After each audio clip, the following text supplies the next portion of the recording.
When did I realize that writing was going to be my choice for my life? You know, I think early on, I mean real early on, I was in parochial school, and my brother and I decided to rewrite lyrics to an old song, and the song was The Ballad of the Green Beret. And we put some fun lyrics in there about nuns and stuff like that. And somebody else got a hold of the lyrics and put some cuss words in. And I got expelled. And I learned right away that there was power in writing songs. And I don't know about power, but if you could come up with clever lyrics and stuff, you got somebody's attention. That was the first part of it. You know, the first time I really got into noticing that writing songs had meaning to it. And when I started realizing that songs were written by people, was later on when I was 14, 15 years old, started learning songs and realizing that they weren't just recorded and written by the same guy that recorded them, they were written by writers. And I started finding out that there was this little group of people called songwriters that wrote songs for a living. And I was impressed by that. People like Dickie Lee and Bob McDill and Red Lane and people like that. And I wanted to find out who they were and what it was like to be a songwriter. Do my songs have a ring of truth to them? Are they fictional or are they biographical?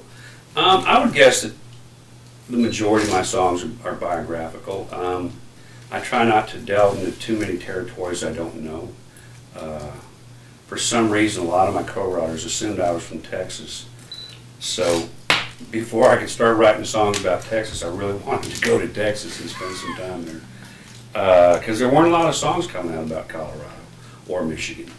But most of my songs are pretty true about my life and the way I see them and where I've been and where I hope to be going. You know, what inspires me is sometimes you get this idea. It might be 2 in the morning, it might be driving down the road, it might be some other show where somebody says something that kind of spins you in that direction.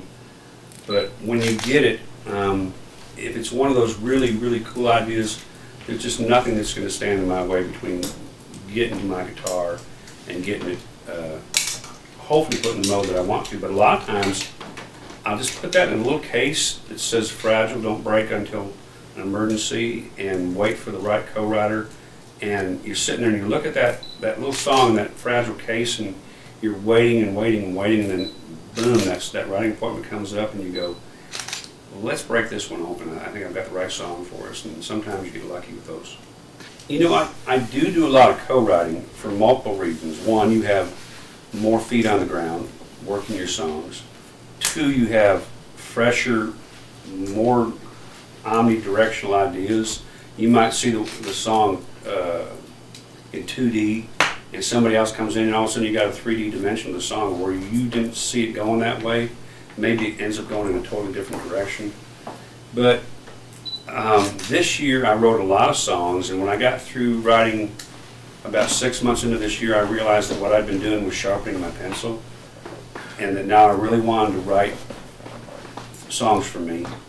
You know, it wasn't like, well, let's write the next song we can pitch down the music road. These songs, towards the end of this last year that I wrote, were just songs for me, just songs that were things that I've really been chewing on for a while and really wanted to get to.